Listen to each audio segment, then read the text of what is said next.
Hello everybody and welcome back to Exploration Mode, where this time we are taking a look at a game called Golden Treasure: The Great Green. Now this game has been out for about a month. It is a hand-painted RPG of sorts, where apparently you play as a dragon. It's got super good reviews, and a lot of people really praise in particular the game's writing. So I'm looking forward to taking a look at this. It's been out for about a month, so it's a little later than I would often cover these, but I just got the key today. So let's just go ahead and do this. Let's see what is up with this game. A box without hinges, key, or lid, yet golden treasure inside is hid. What is it? I like it. A Hobbit quote to start it off. I'm in. It's an egg, obviously. You're alone in the chamber. There's one wall which surrounds you utterly, in every direction and on every side. The wall is made of love, and it embraces you. Its inherent goodness is an obvious and complete truth. There's a rhythm in the chamber, a beat and a flow which has always been. It's the only way you can tell between sleeping and walking. When awake, you can feel the rhythm, and when asleep, you cannot. They say walking is waking. Which time do you enjoy most? You can enjoy being awake, or prefer the quiet of the sleeping times. Okay, we can't, we can scroll back up. So the rhythm is the only way we can tell between sleeping and waking. When awake, we can feel the rhythm, and when asleep, we cannot. I like the rhythm. Let's enjoy being awake. Even now, in the beginning, you reach toward change, toward the future. The thrum of the rhythm promises everything to you, and will soon blossom into reality. You've gained a large amount of air mastery, whatever that means. Then, after a time, you hear the voice. At first, you did not know that there was a voice, only a strange sensation unfolding in your mind. A soothing warmth, pulses of orange color, and the comforting taste of brimstone on your tongue. And yet, you're alone here in the chamber. Could there be something outside? You reach out, forming a colored echo in your thoughts, and sending it beyond your reality. And you're rewarded with an explosion of purest joy ringing through your essence and echoing through your mind. In time, you learn the differences between the emotions, the colors of the mind. That voice outside the wall would pour into you. Wow, I can't read today. Let me try this again. In time, you learn the differences between the emotions, the colors of the mind, that the voice outside the wall would pour into you through its mind song, in which you would pour back, and so you discover happiness and sadness, anger and calm, fear and curiosity, and an innumerable spectrum of others. And then the images come, pictures etched in neon relief in your mind by the song of the voice. There are images of amazing beings, of stately tree and honorable, reliable stone, of chattering stream and murmuring sea, and of the great river, and by that I mean giver, who is also called sun, and of the great birther, who receives from sun and gives birth to all things, who is also called earth. Earth and sun are the greatest of beasts, mightiest of all the animals, but next to them in might are your people, the true children of above and below, the kin unto each other, who are also called Drac. The voice then asks you a question. O tiny kin yet to be, which shall you become? The sun, the radiant one, the great giver, who rules and slays and is slain and reborn each day, or earth, who circle dances to sun's music, who nurtures, peaceful and omnipotent, births all good beasts, knows all silent secrets, and abides forever. Okay, I don't know what exactly we're choosing here, but we can choose either, for me is the power and the glory and the rise and the fall both. I wish to be the sun. Or, for me is the knowing and the healing and the dance of the circle. I wish to be earth. Okay, so a couple of clues here. Earth is peaceful and omnipotent, which is interesting. Sun is slain and reborn each day. But power and glory rise and fall. I mean, empires fall. There's that. Earth is... The thing is, I legit have no idea what we're actually choosing here. I mean, one thing that they note is that Earth abides forever and knows all silent secrets. Whereas the sun rules and slays. I would rather know all silent secrets than rule and slay, so let's choose Earth. The voice responds by singing a vision and a feeling of cool, damp earth, pregnant with green life, into you. On this path lies a power, hidden but great. May you find a deeper peace amidst the violence of existence. You've gained a large amount of Earth mastery, whatever that means. Time has little meaning in the chamber, marked only by the rhythm within you. The wall also seems to embrace you just a little more closely with each moment. The voice from outside leaves and returns again and again, continuing to instruct you gently and at a slow pace, ensuring that you can receive its song and build yourself around it. It teaches you of the many good beasts, those of fur and scale and feather and fin. Some are swift, like the hopping long-ear, and some are powerful like the horned grazers, but all are good, and all have their own music. Most importantly, it teaches you the two great laws. First, that you are a destroyer. To live is good, and you may only preserve your life by tearing away the life of others. You must destroy. Find that which calls to you and destroy it, and take it into yourself and grow mighty. If you fail to destroy, you will waste away and be yourself destroyed, and all your music will become silence. Second, that you are a creator. All creators are one of two kinds: givers, who give of their essence during the dance of creation, or birthers, who receive the essence and weave new life from it, bringing it forth in the fullness of time. When you have grown great, you must seek out another who is also great, and of opposite nature, and through the dance of creation, become a source of the future. If you fail in this, the destiny of the children of heaven and earth will waste away, and while there might have been the echo of your music in the time beyond yourself, there will be only silence. So it is, was, and shall be. There's a brief silence, during which you sense that there's space enough for one question, which is scrolled past. What do you do? So we can ask best how to consume the essence, ask if the voice is my creator, was it one of the two whose dance created me?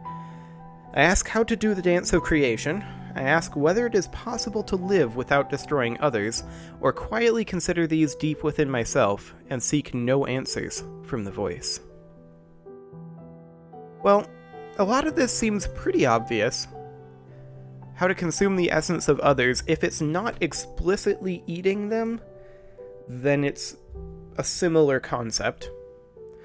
If the voice is my creator, that is highly likely if the voice is one of the two whose dance created me. Dance of creation is at least analogous to mating. Asking whether it is possible to live without destroying others, it explicitly states here that it is not. If you fail to destroy, you will waste away, and you will yourself be destroyed. So that's already been answered. So I feel like none of these are actually particularly useful questions, so let's just quietly consider these deep within myself and seek no answers from the voice. Turning inward, you open your essence unto yourself, and there you find the laws, written like trails of burning light upon your innermost spaces. The voice has told you a truth. You are, indeed, a destroyer and creator both. Life hangs in the dance between. You've gained air and earth mastery, whatever that means. Beyond the two great laws, sings the voice, there's one lesser law. It is not great. If you violate it, you shall not be destroyed. Nevertheless, taste this truth and chain it within your mind. You must seek treasure. Treasure comes in many kinds, but you'll know it when you find it. Treasure is something rare and of worth to all the true children of heaven and earth. By taking treasure as your own, you shall prove your greatness to other kin. Whether obtained by strength of body or of mind or any other thing, it matters not. All that matters is that you must gather all treasures to yourself. Some are obvious but well guarded, and some require little strength, but are difficult to find. None, though, are both obvious and easily obtained, or they would not be treasure. Okay, so we can now ask another question. If I do not need it to survive, why must I seek treasure? What is the greatest treasure? Are all treasures such as can be smelled and touched and seen? Will you give me a treasure, great voice? Or we can once again remain silent. By taking treasure as your own, you prove your greatness to other kin. That's why you must seek treasure. The answer is right here. What is the greatest treasure? Well, that's a question, isn't it? Now, this is an interesting question here. Are all treasures such as can be smelled and touched and seen? So, does a treasure have to be physical? And I'm willing to bet here we have to earn our treasure or something along those lines.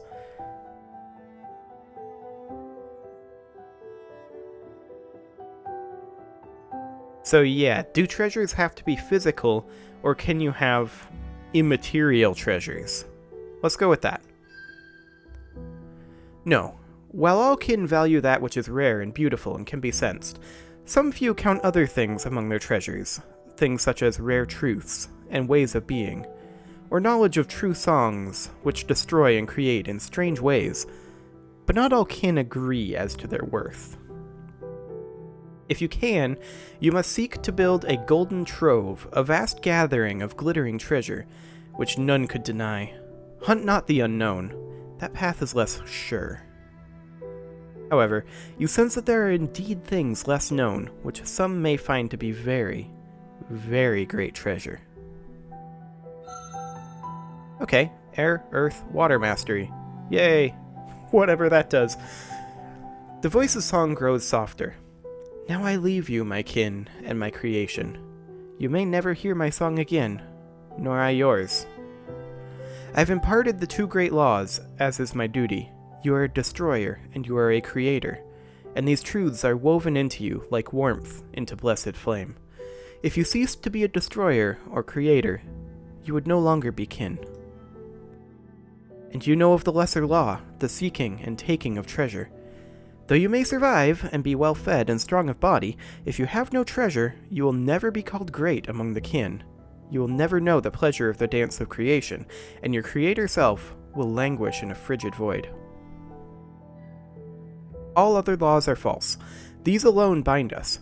Remember that you are Drac kin. All other beings of this world must stand in the shadow of your beautiful and terrible music. The rhythm which you feel now flowing through you is the rhythm of life. To have the rhythm within you is to be alive. To be silent without the rhythm is the perfect sign of death. Nature shall now be your guide, companion, and opponent, your friend, enemy, and always, always your teacher. There is no being born of earth, the great birther, and sun, the great giver, greater than you. The music of our people is great. Rejoice, knowing that your essence has been woven into such a body, and that such a fate is yours. When you at last escape from the wall which I have put around you, both to keep you safe and to test you, then you will be worthy to begin the great adventure which some call life. And with that final message, the idea of yourself exploding from potentiality into reality, the voice fades and is gone. You know that it will not return. How do you feel in that moment? I'm gonna go with excited to begin the mysterious journey ahead. There have been no visuals so far, but this game is kinda fascinating. You're eager to show the world how great you are, and how much greater you shall become. You dance a tiny, tiny dance within the confines of the chamber, and sing raw, pure songs of hope and longing into the nothingness beyond the wall. Air, fire, and water mastery. For a time, you're left alone within the chamber. You feel the measured beating of your rhythm within you, and drift in and out of consciousness. The wall seems to have gotten smaller, hugging you tightly indeed. Your rhythm has swelled into mighty chords, and your breath is fierce against your legs. Suddenly, and without warning, the voice returns. It's not a measured song rife with ordered sigils as last time, but a lurid gash of feelings and ideas suddenly thrust upon you. Beware the other seed, the no-tails, the flat faces. Beware their terrible music. Beware the seed of the others. Beware. And suddenly, there's an awful silence. Space left behind, where something should have been.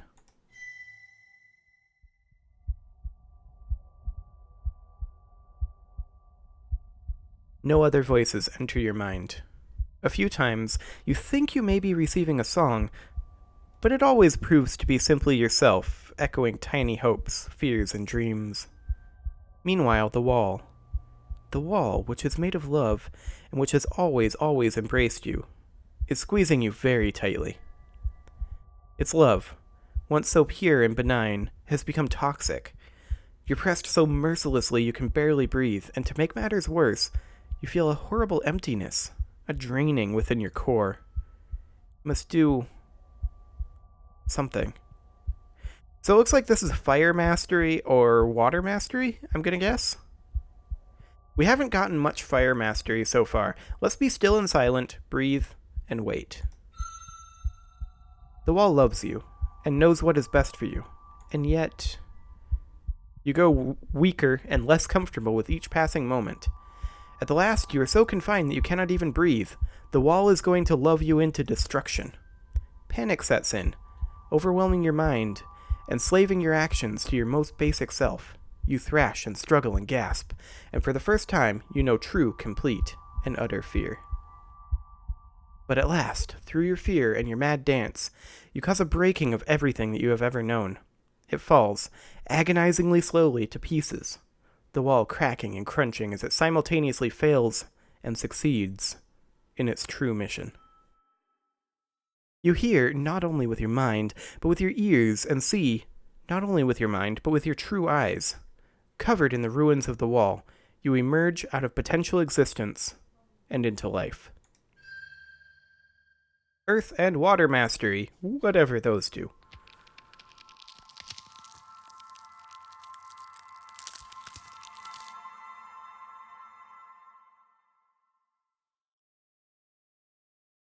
Part 1.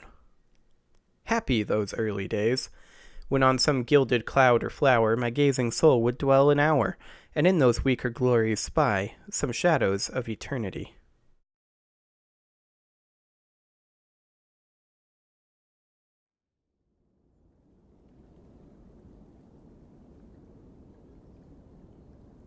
You're somewhere inside the body of Earth, the great birther. Her semi-soft flesh is veined here and there with the grasping roots of trees, or blockaded by stones who stare blindly at you. The air here tastes of comfort and slumber, and your own body feels as though it's in good condition. You feel a burning in your core. You know that it's the destroyer within, eager for substance to fuel your being. If you fail to find anything to destroy, the emptiness will overtake you, and your life will be lost. You sense nothing to consume here, though. A few illuminating rays tumble in from above, but your vision is still dim and unsteady. Perhaps you could leave this place by crawling up the tangle of roots overhead. Whenever you consider a task which your will alone cannot conquer, you'll get a sense of whether you will succeed or fail based on your elemental attributes. Climbing up the roots would require a certain amount of fluidity and flexibility, which are the domain of the water element. Red indicates that you cannot succeed, at least not without problems, in your current state, while green indicates that you're feeling that you certainly can. Yellow means that it is too close to be sure. As you make choices, your health and energy may be affected as well. Success brings benefits, but be not too afraid of failure. Through it, all beings learn and grow strong, while success has little to teach. Now choose, newborn. What will you do? None of these are colored. Okay. Examine what's left of the wall. Claw your way through the hard earth downwards in the direction of Earth's embrace. That seems like a potentially bad idea. Claw your way through the softer soil, sideways and upwards, toward the light. Oh, I see. So that's something that would be difficult. Use your limbs and jaws to climb directly up the hanging roots. Oh no, that just indicates that this is water, this is fire. Okay, well we have the most water mastery as far as I know, so we'll go with this. We're going to use our limbs and jaws to climb directly up the hanging roots. The labyrinth of roots foils your progress. You're not small, quick, and flexible enough to clamber up and through them, and your efforts are fruitless. But hey, we gained some water mastery and lost a little energy. What else will we do? Well, we can examine what's left of the wall. Is this our energy here? The chamber of your creation seems so small now. Moments ago, it was your entire reality. Perhaps there's another reality beyond this one you now see into, which you will one day hatch. Have you any further business with the wall? It does not smell attractive. We could consume it, or leave the ruins of the wall where they are. I think we'll leave the ruins of the wall. Consuming it sounds like a bad idea. You've grown beyond the wall, and have no further use for it. You allow Earth to reclaim it. We gained some Earth mastery.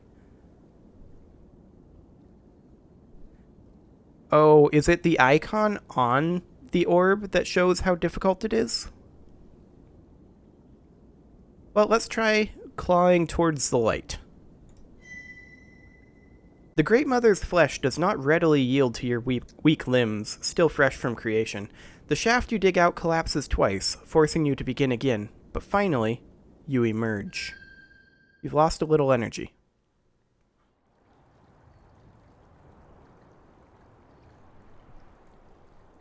This space is much larger than the last, and though you're still sheltered by Earth's body, light is more plentiful here. You may be approaching her skin. A clean azure flavor slides across your tongue. Water, the comforter and supporter of all life, is here, gathered into a still body before you. Something within you resonates with it, drawing you towards it. What is your will? Well, we should probably get some water. You move closer.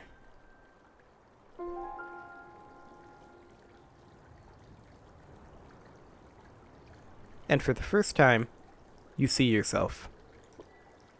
Your body, sculpted and painted by time and space, is almost beyond description.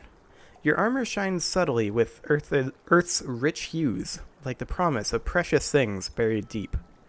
Your feathers, each one dyed with more colors than you know the names of, long for the touch of air, and you're crowned with plumes so that all other good beasts may know your sovereignty. Your long neck, graceful limbs, and supple tail transform every motion into a weaving cascade of flowing movement. Seeing your true form for the first time, you feel... all of these things definitely led toward pride. We'll do that. All of the four elements of reality sing out through your form. You're nothing short of gorgeous, every part of you, the pinnacle of the possibilities of being as channeled through the gauntlet of time. You're of the kin, the children of above and below, and you feel a deep and shameless love for everything you are. This indeed is the perfect and ultimate body into which your essence has been woven. These are the limbs with you will walk the paths of this life, the teeth and claws with which you will mete out the judgment of destruction upon other beings. This is the fruit of your creators, and this is the body whose legacy may be bequeathed to others, if you survive long enough, and are found worthy. This is yourself, worthy of respect, admiration, and every success. You've gained some fire mastery. What is your will? Let's consume some of the water. What could go wrong? You lower your mouth to the body of water, and use your tongue to take some of it into you. It flows pleasantly down, trickling to your core, relieving you of a little of the emptiness within, and soothing your essence. You've gained a little energy. So this isn't energy at all, this is just a slider. Water's reputation as a friend to all life is apparently well-deserved. Your core demands something, which water alone cannot slake, though? I'm unfamiliar with that word. I'm assuming it's a synonym of sate? With nothing else to do within this space, you follow the whispering air and light outward.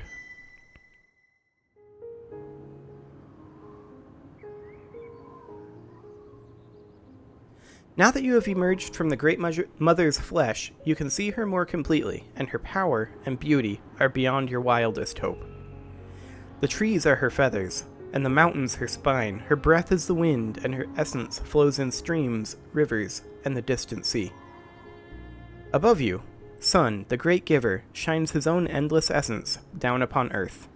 He blazes above you, mighty in his glory, beautiful and shameless in his circle dance of creation, by which all that carries the rhythm of life is ultimately begotten. The air between them is sweet with life and light, the fruits of their union. The wind blows, teasing your wings. A wild desire to tread the air, to rise above, fills you. What will you do? I mean, realistically, we just hatched, right? We probably can't fly. Know your limitations. Let's climb down from the promontory safely.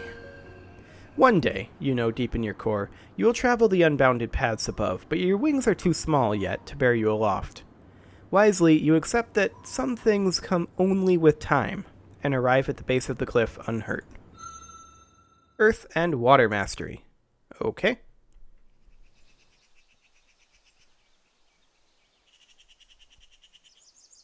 As you climb down the last few stones from the promontory and arrive in the lightly wooded valley below, some kind of small flying beast calls out to you from a nearby tree. We should clearly eat it.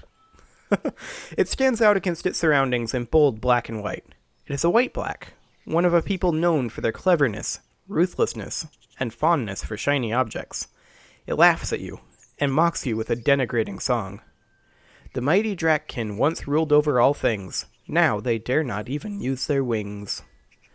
Doomed by cowardice, they lurk in damp caves, grasping their wealth, seeking out golden graves.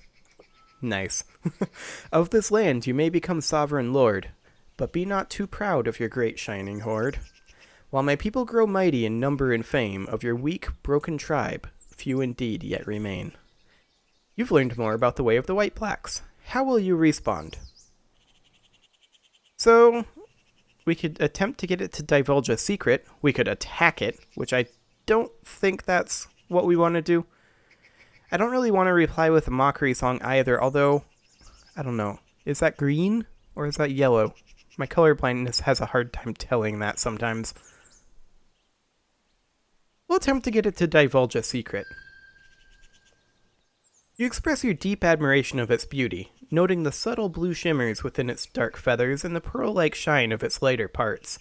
You confess envy of its ability to dance so gracefully upon the wind, and the legendary cleverness of its people. It seems that it is quite prone to flattery. Preening its feathers proudly, it sings, "Truly this hatchling knows beauty as beauty, my people know secrets, such is our duty. One of your Drakkin met death here today, destroyed by the tailless, so the winds say. And yet in destruction a secret it keeps. A treasure within its great jaws there still sleeps." As it wings away, you reflect on the power of understanding others. By appealing to the White Black's vain nature, you were able to get something valuable for a very small price. His words, however, disturb you. What are the tailless? And can they possibly be more powerful than a kin? Perhaps the kin was young, or perhaps the White Black was mistaken. Still, you cannot help but feel troubled. Okay, well, I think we're going to go ahead and put a stop to it there. It's definitely an intriguing game, isn't it? Like, it's basically just a visual novel. Now, I did see on the store page that there is a fully fleshed out combat system. However, we are not going to get to that, so unfortunately, I'm not going to be able to show that right now. It's too far into the game. But it's certainly an interesting game in terms of its presentation. I've never seen anything quite like it. It's currently $19.99 on the Steam store if you are interested. And yeah, I mean, it's kind of fascinating. I might keep playing this one. Subscribe for more, and I'll see you all next time.